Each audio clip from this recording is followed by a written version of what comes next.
藤江京子さん、被爆当時9歳。8月10日、疎開先から自宅へ帰ると、母と妹が大怪我をしていました。8月15日、母は息を引き取りました。藤江さんは8月10日、宇品町の自宅に帰ろうとして入試被爆しました。たまたま原爆の時には外地から帰ってきとったんです。それで私が疎開してた先から父が帰ってきたいうんで呼び戻されて帰ってたんです。で8月の5日に三好まで戻る予定だったんですけどね、当時切符が買えなくて、で6日になったんです。で母が妹を背負って私を6日の日に5日にダメだったからもういっぺん6日に送ってくれて被爆したんです。私は汽車に乗ってて、乗って間もなくです。芸備線ですよね。初めてのトンネル、芸備線の。だからちょうどトンネル入る前に私が進行方向の方に背中向けてたんですよ。そしたら左の上を見ると落下傘が3つ降りてるのが見えたんです、子供の時に。あ、落下傘だって見てて、でたまたま近所のおばあさんがやはり疎開している息子さん孫さんに面会に行くっていうんで一緒だったんです。でその人と見て「あ、落下傘だね」って言っててトンネル入ったんですよ。そしたら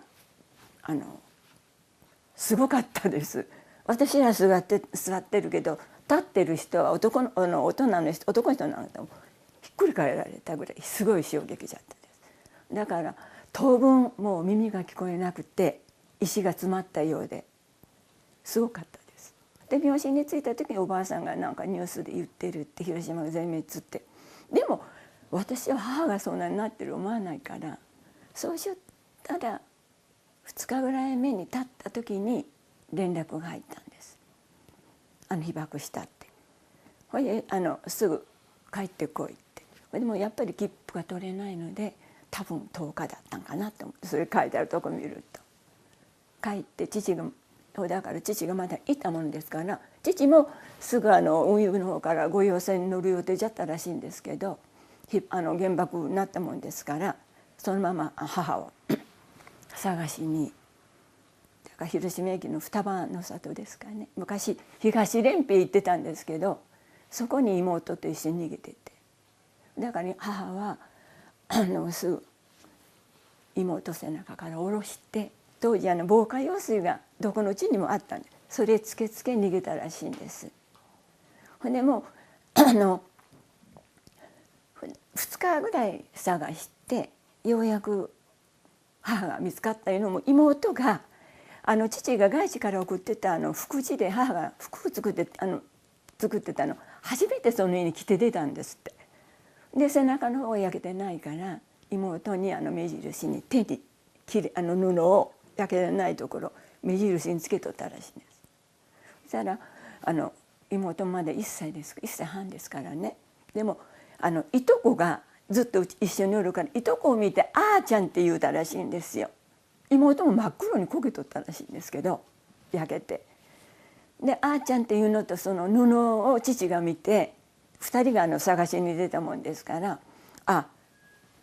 母だの分かって、でももう2日目にはものすごい膨れて、もう男の人か女の人分からないぐらいひどかったらしいです、やけどで。水ぶくれのような感じで。妹さん、母が。ほいで妹は母がもう食べれないおむすびを一つずつもらったんですよね。ほいで母が自分は食べれんから妹に2つ持たしとったらしいんですよ。ほいでそこを父がいとこがまず見つけて、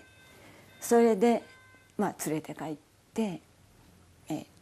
月の15日に亡くなったんです。で私は10日に何時か分からなかったのに10日に入ってますよね。でももう母はもうほらシーツで全部くるまって宇治が湧くからもうすごかったんです。いくらでも宇治が出てくるんです。ただもううちの妹はそんな包帯巻くのを巻いてるの見ると泣くし、その時父が「お母さんはもうダメかもわからない」ってすごいやけどしてシーツ巻いとるけどびっくりするなって言われたのとこのもう広島はもう草も木も70年は生えんできないってそういう話を父がしてるのを覚えてるんですよ。それ他の話はあんまり覚えてないんですけど、ただ帰る道もう水道がめなね水がどんどん出てるんやら、まだ昔虫色いのご存知です。あれがこうかけてあるところやら随分ありました。多分ああいうのが亡くなった人にまだかけているんかなと思ってみたり。でもその時はもう気持ち悪いとかなんとかいうより大変なことが起きたんだなと子供ながらに思いました。で家に帰って母を見た時に一番びっくりしたのがもうその時牛が出てたんです。で妹は泣くし痛いやけどがあるし手と足でしたから、でおばあさんが全部包帯巻いて、もう痛いのと母の姿を見て泣くので大変でした。とにかく毎日どんどん人が近所でも死んできますので、うちの母はうちの裏の空き地にそこで焼いたんですけど、昔ですから雨戸の古いのを納屋のとこに立てかけてある分を棺桶にしたんです。私妹が被爆しててやけどがひどかったから、まあ妹がかわいそうでしたね。もうみんなが見に来るんですの足を。ほら妹の年で赤ちゃんで助かったのも奇跡言われたんですよ、原爆病院でも。だからみんなが「まあこの赤ちゃんで助かった、お母さんが全身の役で死んでよう助かった」いう言葉ばっかりを聞いて育ってますので、自分はもう被爆してやけどしとっても別に何にも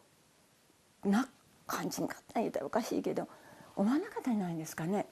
助かってよかったいうことだけを。私なんかも私が22の時でした。ブリヂストンのエヴァソスのショールームに勤務してたんです。その時に私のお友達が大阪へ結婚して行ったんですけど、ちょうどお休みも取れないのとで妹が入院してたんです。ちょうど手術で夏休みに。でその時にちょっと遊びに来ないか言うてお手紙いただいて行ったんです。住吉区いうとこでしたけど訪ねて、昔の準急列車で。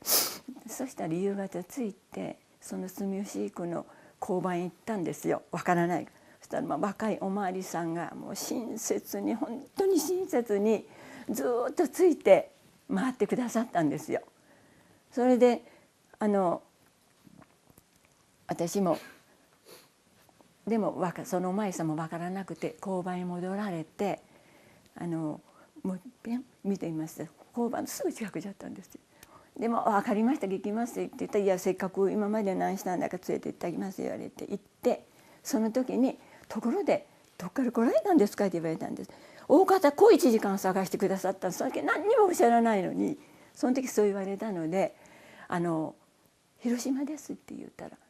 それこそポンと後ろ下がられて「原爆の広島ですか?」って言われたんですよ。私まだ22だったですからその時「はい」って言ったら「原爆の広島の女性気持ち悪い」言われたんです私、そのおまわりさんに。でなんでと思ったんですが、やっぱり原爆いうのがね別にその人悪気で言ってるんじゃないんですよ。で